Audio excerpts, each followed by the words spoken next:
చర్చలు నిలిచిపోయాయి అని వస్తున్న వార్తలన్నింటినీ ట్రంప్ నిర్ద్వంద్వంగా ఖండిస్తున్నాడు సార్. అంటే అవన్నీ చాలా నిరాధారమైనటువంటి తప్పుడు ప్రచారాలంటూ కొట్టిపారేస్తున్నాడు. అంటే ఈ శాంతి చర్చలు జరుగుతూనే ఉన్నాయి అంటాడు. ఎన్నాళ్ళు ఇది? ఇప్పుడు దేనికైనా ఒక స్టార్ట్ పాయింట్, ఒక ఎండ్ పాయింట్ ఉండాలి. అంటే అసలు ఎవరు కోరుకుంటున్నారు ఈ యుద్ధాన్ని, ఎవరు కొనసాగిస్తున్నారు అనుకోవచ్చు సార్? అది కరెక్ట్ మీరు అడిగింది. ప్రశ్న ఏంది అంటే ఎవరు కొనసాగిస్తున్నారు అని. అమెరికా ఇజ్రాయెల్ కొరకు కొనసాగిస్తుంది. ఇజ్రాయెల్ కొరకే అమెరికా చేస్తుంది. అమెరికా ఇంట్రెస్ట్ ఒకటే ఒకటి ఉంది. ఆయిల్ నిక్షేపాలు తమ ఆధీనంలోకి రావాలి. కనుక హర్మూజ్ తన కంట్రోల్లో ఉంటే ఆయిల్ తన కంట్రోల్లో ఉంటుంది. సో గల్ఫ్ కంట్రీస్ యొక్క ఇంట్రెస్ట్ కాపాడాలి.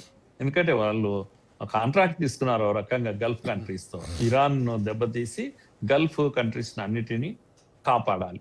ఇది అయితే ఇప్పుడు లేటెస్ట్ గా ఏంది అని అంటే ఈ సీజ్ ఫైర్ ను ఎక్స్టెండ్ చేయాలి అని ఒక 8 వారాలని లేకపోతే కొన్ని నెలల పాటు ఈ సీజ్ ఫైర్ ఎక్స్టెండ్ చేయాలి అని చెప్పేసి అమెరికా ఇరాన్ కోరుతూ దానికన్నా ముందు ఏమంటుంది అని అంటే మీరు అక్కడ యుద్ధం ఆపండి, లెబనాన్ దగ్గర యుద్ధం ఆపేయండి, ఇజ్రాయెల్ చెప్పండి మీరు, లేకపోతే మేము ఆపే ప్రశ్నే లేదు అని చెప్పేసి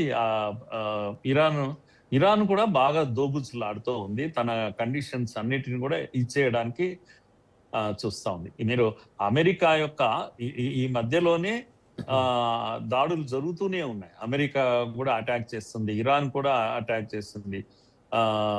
ఒక డ్రోన్, రీపర్ డ్రోన్ అని చెప్పేసి, అమెరికా యొక్క రీపర్ డ్రోన్ చాలా కాస్ట్లీ డ్రోన్ అండి. ఇంత గొడవ జరుగుతున్న టైంలో కూడా ఇరాన్ పని అయిపోయింది, ఇంకేం లేదు అనుకుంటే నిన్న 2 days బ్యాక్ కొట్టేస్తే చిన్న ఎంత దాని 20,000 ఖరీదు కానీ ఒక చిన్న డ్రోన్ తో $60 million వర్త్ చేసేటువంటి reaper drone, America reaper drone కొట్టేసింది.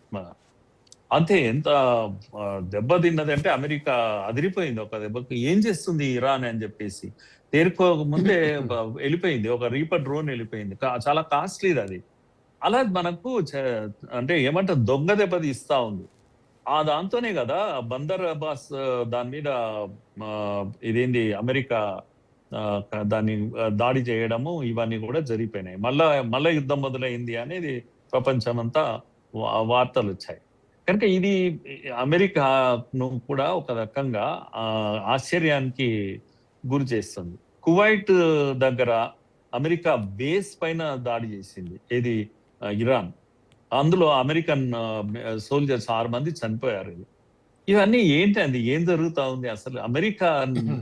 ఇరాన్ అమెరికాను దెబ్బతీస్తుందా, అమెరికా ఇరాన్ దెబ్బతీస్తుందా అంటే అర్థం కానటువంటి పరిస్థితి. మరి చాలా పెద్ద వెపన్స్ ఉన్నాయా ఇరాన్ దగ్గర? లేదు, చిన్న చిన్న డ్రోన్స్ తోనే కొట్టేస్తా ఉంది. అమెరికా మరింత టెంప్ట్ అవుతా పోతా ఉంది. అయితే ఈ దీంట్లో మనం అర్థం చేసుకోవాల్సిన విషయం ఏంటంటే, అమెరికాలో జరుగుతున్న విషయం చర్చ అంతా ఏంటంటే అక్కడ ప్రజలు అసలు ఇదంతా సమస్య ట్రంపే. ట్రంప్ తన ఈ యుద్ధంతో ట్రంప్ డబ్బు సంపాదిస్తున్నాడు ఇండైరెక్ట్ గా. కనుక వీళ్ళు మార్కెట్ ను ఫ్లక్చువేట్ చేసుకొని తాను డబ్బు సంపాదిస్తున్నాడు. అమెరికా ప్రెసిడెంట్స్ కు చాలా మందికి ఇది అలవాటు కూడా. ఉదాహరణకు మొన్న ఫాక్స్ న్యూస్ లో ఆయన ఒక గంటల ఇంటర్వ్యూ ఇచ్చారు. ఫాక్స్ న్యూస్ ఎవరిదండి? అది తనతో సొంత కోడల్ది, తన డాటర్ ఇల్లాది. అది ఇంటర్వ్యూ చేస్తాడు, అందులో ఫ్లక్చువేట్ చేస్తాడు మార్కెట్ ను. ఆయన ఎన్విడియా అని మనం పేరు వినింటాం, చాలా పెద్ద సంస్థ, వరల్డ్ లెవెల్ గ్లోబల్ లెవెల్లో ఇది కదా. అది చిప్స్ తయారు చేస్తుంది. హై ఎండ్ చిప్స్ ను చైనాకు ఈ మధ్యలో చిప్స్ ను ఆపేసింది. అలాంటిది ఇప్పుడు చైనా యొక్క డిమాండ్స్ మేరకు హై ఎండ్ చిప్స్ ను అది సప్లై చేయడానికి నిర్ణయించుకున్నది. ఈ నిర్ణయం ఇట్లా పెట్టేసి ఈ నిర్ణయం తానే చేశాడు కనుక తాను మార్కెట్ లో ఏం చేస్తాడు, వెంటనే అవేంటి షేర్స్ కొనేస్తాడు. తన చుట్టాలు, ఫ్యామిలీ మెంబర్స్ అందరు కలిసి ఎన్విడియా షేర్స్ అన్ని కొనేసి తర్వాత మార్కెట్ విపరీతంగా పెరిగిపోతుంది. తన ఫ్యామిలీ మెంబర్స్ లాభపడతారు. ఇదిగా మొన్న జరిగినటువంటి విషయం. అంటే దీంతో ఏమైపోయిందంటే అక్కడ ప్రతిపక్షాలు చాలా గొడవ చేస్తున్నాయి. అసలు ట్రంప్ పైన పూర్తి స్థాయి విచారణ జరపాలని చెప్పేసి ఈ షేర్స్ విషయం మార్కెట్ లో ఆయన బిజినెస్ చేస్తున్నాడు, ఒక రకంగా యుద్ధంలో బిజినెస్ చేస్తున్నాడు. ఓ డెల్ అనే కంపెనీ మన అందరికీ తెలుసు, స్టాక్స్ విపరీతంగా స్టాక్ మార్కెట్ లో అది కూడా అట్లాగే చేశాడు. Trump company, Trump family members, pentagon నుంచి ఒక కాంట్రాక్ట్ డెల్ కు కుదరబోతుంది. అదే అమెరికాలో ఫస్ట్ సిటిజన్ అమెరికా ప్రెసిడెంట్ కే తెలుసు కనుక వాళ్ళ మనుషులు 36 గంటల ముందు ఇవి కొనేశారు, షేర్స్ కొనేశారు. ఇదంతా కూడా పెద్ద చర్చ జరుగుతుంది. అంటే దీన్ని ఏమంటాం, మనం కాన్ఫ్లిక్ట్ ఆఫ్ ఇంట్రెస్ట్ అంటాం బిజినెస్ లో. దీన్ని తన ఫ్యామిలీ మెంబర్స్, తన కొడుకులు, కోడళ్ళు, వాళ్ళు విపరీతంగా మార్కెట్ ఫ్లక్చువేట్ చేయడము, డబ్బు సంపాదించడము, సో మిలియన్స్ ఆఫ్ డాలర్స్ సంపాదించేస్తా ఉన్నారు మొత్తం ట్రంప్ ఫ్యామిలీ. ఇదంతా ఏంది అని చెప్పేసి చాలా విసుగుతూ ఉన్నారు అక్కడ ఉన్నటువంటి, అంటే ఏమంటాం దీన్ని ఇన్సైడర్ ట్రైనింగ్ అని అంటాం. ఇటువంటివన్నీ ఫిబ్రవరి 26 అనుకుంటాను యుద్ధం మొదలైనప్పటి నుంచి ఇప్పటి వరకు అటు ఒకవైపు నెగోషియేషన్స్, ఒకవైపు యుద్ధం, ఇంకోవైపు మార్కెట్ లో డబ్బులు దండుకోవడం, ఇది ట్రంప్ చేస్తున్నటువంటి చర్యలు. కనుక అక్కడ ప్రజలు కూడా చాలా విసుగు చెందారు. మిడ్ టర్మ్ ఎలక్షన్స్ రాబోతున్నాయి నవంబర్లో. కనుక తప్పకుండా ఓడిపోతాడు ఇతను, పడిపోతాడని అనుకుంటున్నారు. కానీ ఆయన అదేమి కేర్ చేయడం లేదు. ఆయన ఏమంటున్నాడంటే, అయితే అయింది చూద్దాము, ఎంత దూరం అవుతుందో చూద్దాము, నేను ఓడిపోయినప్పుడు కదా. అంటే ఇంపీచ్మెంట్ పెడతారు అక్కడ, ఓడిపోయినా కూడా వెంటనే పడిపోడు. మళ్ళా దాన్ని ఏమంటాం, ఇంపీచ్మెంట్ ఎట్లయితే మనం సుప్రీంకోర్టు జడ్జెస్ ని అట్లా ఇంపీచ్ చేస్తామో అలా ఇంపీచ్మెంట్ చేయాలి. డెమోక్రాట్స్ కు తగినంత మెజారిటీ కూడా ఉండాలి, అంతవరకు చూద్దాము అన్నట్టుగా ఉన్నాడు. ఆయన ప్లాన్ అంతా ఏంటంటే, చివరకు ఎలక్షన్స్, మిడ్ టర్మ్ ఎలక్షన్స్ వచ్చే లోపల ఒక్కసారి అన్ని యుద్ధం ఆపేసేసి, యుద్ధం ఆపితే ఏమవుతుందండి, వెంటనే మార్కెట్ పెరిగిపోతుంది, లాభాల వైపు పరిగెత్తుతూ ఉంటుంది, ధరలు కూడా తగ్గిపోతాయి. అప్పుడు మళ్ళా తన ప్రభుత్వం నిలబడుతుంది, ప్రజలు హ్యాపీ అవుతారు, వాళ్ళ మెమరీ షార్ట్ గా ఉంటుంది. ఇవన్నీ లెక్కలు వేసుకుంటున్నాడు ఆయన. కనుక మిడ్ టర్మ్ దీన్ని కూడా ఆయన దేన్ని కేర్ చేయడం లేదు అసలు. కనుక ఇప్పుడు ఉన్నటువంటి పరిస్థితిలో ఇరాన్ ఏం చేస్తుంది అంటే, ఈ అమెరికాని ప్రెషర్ చేస్తాం. అమెరికా, ట్రంప్ ఏమో బిజినెస్ చేసుకుంటున్నాడు ఒకవైపు. అసలు నెగోషియేషన్స్ ఆపేసింది ఇరాన్. ఆపేస్తే ఆయన ఏమంటున్నాడు, మీడియాకు వచ్చేసి నో ఎటువంటిది ఆగలేదు, మేము చర్చలు జరుగుతున్నా, చర్చలు ఇంకా మరింత వేగంగా జరుగుతున్నాయి, రేపో మాపో క్లోజ్ అయిపోతుంది. ఇరాన్ ఆల్మోస్ట్ నాతో అగ్రి అయింది, నేను పబ్లిక్ లో చెప్పలేదు కానీ నాతో అగ్రి అయిపోతుంది. కనుక మన చెప్పిన కండిషన్స్ అన్ని కూడా వింటున్నారు, న్యూక్లియర్ వెపన్స్ లేకపోతే ఎన్రిచ్మెంట్ ఆఫ్ యురేనియం దీనంతా కూడా ఆపేస్తామంటుంది, హ్యాండ్ ఓవర్ చేస్తామంటుంది అని చెప్తున్నారు. ఇరాన్ ఏమో సింపుల్ గా నో అని నెక్స్ట్ డే ఇరాన్ ప్రకటిస్తుంది. అక్కడ నిన్న మీరు చూసారేమో, నిన్న ఇంకా ఎంత ఘోరం అంటే, నెతన్యాహును బెదిరించాడు ఇతను. నేను నెతన్యాహును థ్రెటన్ చేశాను, నేను వార్నింగ్ ఇచ్చాను.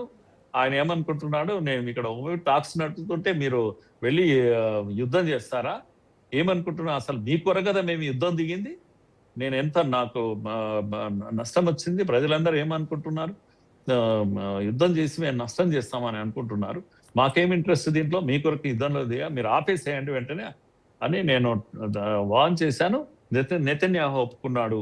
కనుక అక్కడ లెబనాన్ తో కూడా యుద్ధం ఆగిపోయింది, ఇంకేం లేదు, ఇక్కడ టాక్స్ కంటిన్యూ అయితే జస్ట్ 1-2 days లో క్లోజ్ అవుతుంది. వెంటనే మీరు సోషల్ మీడియాలో మళ్ళీ ఆయన పెడతాడు, ఈయననేమో ట్విట్టర్ లో అది పెడుతూ ఉంటాడు. ఆయన వెంటనే నో వార్ విల్ కంటిన్యూ, మాకు అదేం లేదు, అమెరికా కావాలంటే అమెరికా ఆపేసుకోవచ్చు, మా టార్గెట్స్ పూర్తయ్యేంత వరకు మేమేమి ఆపేది లేదు అని. సార్ అంటే మీరు చెప్పినట్టుగా, సార్ మీరు అంటున్నట్టుగా, అండ్ మరో విషయం, రెండు విషయాలు కీలకం సార్ ఇక్కడ.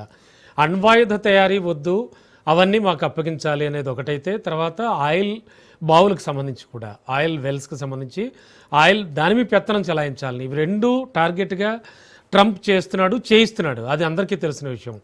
అయితే రీసెంట్గా అణ్వాయుధ తయారీని విడిచిపెట్టడానికి ఇరాన్ అంగీకరించిందని స్టేట్మెంట్. దీన్ని మళ్ళీ టెహ్రాన్ తన నిర్ణయం మార్చుకోవచ్చు ఈ విషయంలో. మళ్ళీ అతనే అంటాడు, టెహ్రాన్ మళ్ళీ ఈ విషయంలో నిర్ణయం మార్చుకోవచ్చు, ప్రస్తుతానికైతే అంగీకరించింది. అంటే ఏమిటి దోబూచులాట, ఎన్నాళ్ళు ఇలా? అదే అయితే దీంట్లో టెహ్రాన్ ను మనము మెచ్చుకోక తప్పదండి. ఉమ్, ఇది ఏ దేశమైనా ఎంత ఒత్తిడిలో ఉన్నప్పుడు అక్కడ దేశ ప్రజలు అక్కడ ధరలు పెరిగిపోయినాయి. దుర్భరమైనటువంటి వాళ్ళ యొక్క జీవితము. చాలా కష్టాల్లో పడ్డారు వాళ్ళు. ఉమ్, ఆర్థిక ఇబ్బందులు ఇంత అంతా లేవు. కానీ మనోనిబ్బరం చాలా ఉంటుంది టెహ్రాన్‌కు. ఎందుకంటే టెహ్రాన్ ఇప్పటికి కూడా వాళ్ళని అనుకుంటాను అయతుల్లా వాళ్ళ అంత్యక్రియలు పూర్తి చేయలేదు. ఉమ్. ఎంత ఇదిగా ఉన్నారు, వెయిట్ చేస్తా ఉన్నారు ఇంకా.